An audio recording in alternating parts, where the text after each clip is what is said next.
guys, Austin here. Right now we are driving Brandon's 2017 Volkswagen Jetta TSI. This TSI is the 1.4 turbocharged with a 5-speed manual transmission. He's got an aftermarket air intake on there for some turbo spool. He's got a vent gauge for his boost pressure. Very neat design, never seen one before. It's by ECS Tuning. Stock right now, he's had it for just a couple months. It's got about 5,000 miles on it, so it's still fairly new. This is one of those cars that you can get in daily without a problem. It rides very nice. It's not a complete base model. It's got a leather wrapped steering wheel. It's got fully leather seats. He went ahead and did some carbon fiber trim piece around the car. He said the old plasticky stuff didn't look good to his eye. Yeah, it looked cheap as hell. I vinyl wrapped these, so some corners. It handles a corner at 40. He claims it's not the best for cornering.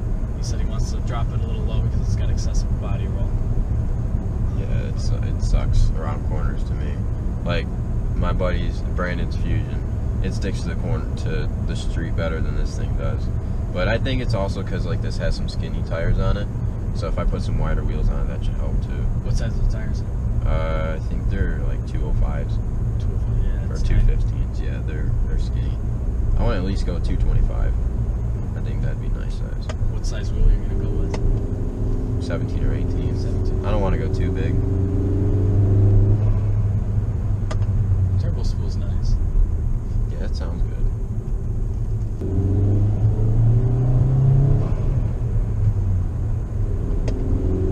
Let's see, we're getting about 15 pounds of boost right now, stock, no tune.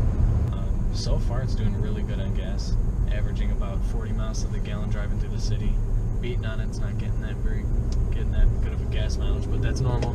You're beating on it. It's like 25 with the way I drive. So I mean, I get on it every once in a while. I drive pretty normal, but yeah, it's about 25 with the way I drive. If I'm trying, I can get 40 miles to the gallon, but I mean that's if I'm actually trying. So one thing I like about the steering wheel on this one is a flat bottom steering wheel. Yeah, I love it. That is one of my that sold parts. me.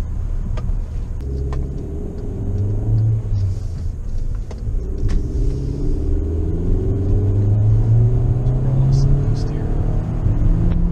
The boost starts to drop off around $5,000. That's just economy turbocharger on there. My Cruise does it too. The classic Volkswagen gauge cluster. If you drive your Volkswagens, you know what I'm talking about. So as you can see, this one still has its typical Volkswagen gauge cluster, like we said before. Nothing's really changed on the cluster, but it's still simple. It is a monochrome display on the cluster. One thing I noticed with this clutch in this car is it's very light. It does have that Volkswagen release point, which is almost dead at the top. It does have a tall 5th gear. At about 55, you're resting about 1,700 RPM. And going about your average freeway speed at, say, 70, you're about 2,200, which is actually really great, especially for a small turbocharged car, because the higher the RPM, more the turbo spinning, and the less it will bog the engine down to increase its power to keep you at 70 miles an hour if, say, cruise control is set. I like it. It's overall good daily car, and I don't plan on getting crazy with this car anyway. I want it to be a reliable daily, and I know once you start getting into like building Volkswagens, you get problems and stuff. So I just want to stay simple with this. That's for all you Volkswagen GTI and GLI owners out there. Your check engine light's going to be on the next 1,000 miles, I guarantee it. That's what I don't want to happen. I want to be the one guy with no check engine light. But I don't know, it's not going to happen. In a few years, this car will start to have its problems, but for now, I'm going to enjoy it. The engine start button in this car is kind of similar to a GTR or BRZ or FRS, whatever you want to say. It's got a button right in front of the shifter to start the engine, turn it on, turn it off.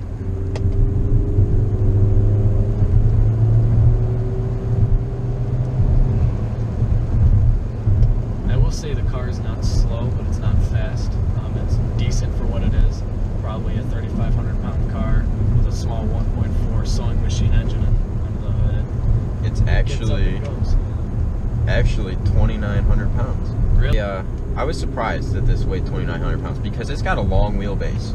If you look at it, it's actually got a pretty long wheelbase. That's what I said. It's bigger than that. Right. Looking around it. Yeah, I think they did that because they wanted some room in the interior, which actually this has, if you're sitting in the back and you're like 6 feet tall, you still have plenty of leg room to the back of the seats. There's a lot of room in here, and the trunk is really spacious. This car shifts super smooth. It shifts better than my car. My car is a daily car. Two things about this car I don't like. Let's hear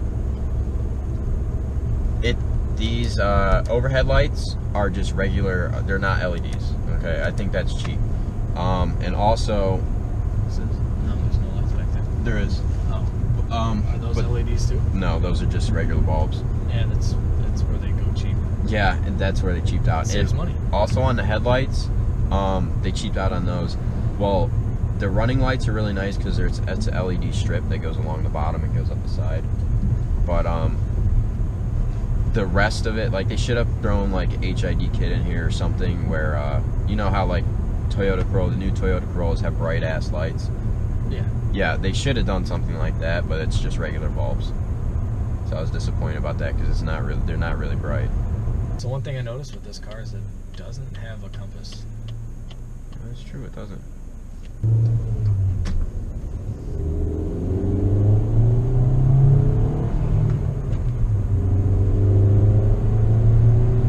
This makes my car feel slow.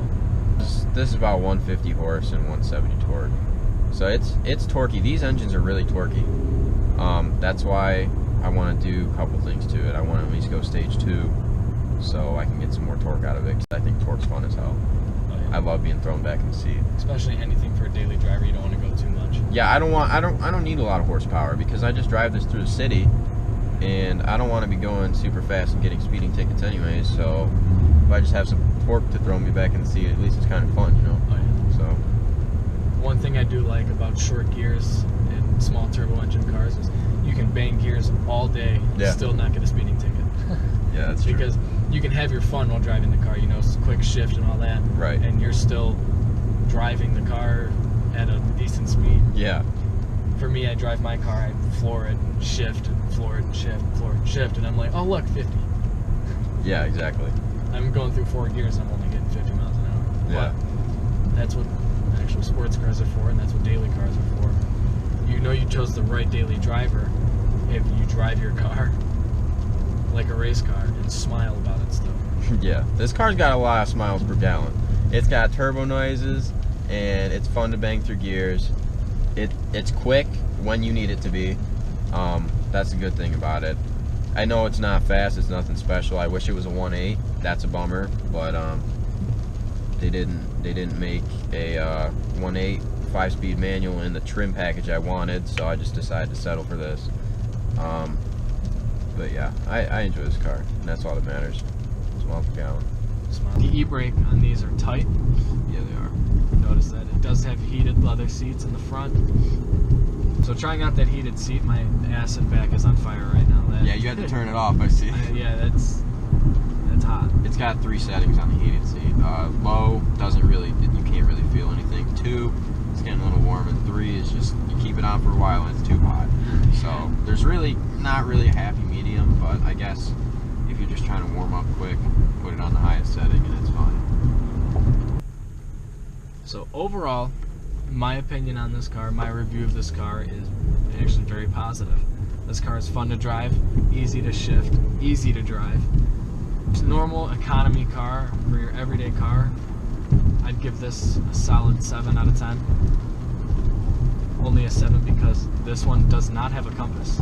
This car nowhere does it show a compass. So if you're wondering how much a car like this would cost with a 1.4 turbo and 5-speed manual transmission and something that's great on gas and drives really nice, you're looking at 20 grand. This car was stickered at 19.5. He got it for a little less because he works for a dealership. All in all, this car I recommend 7 out of 10. And it is fun to drive. It does handle pretty good. I don't know what he's talking about. It does torque steer a little bit in the rain, but it's really skinny tires on here.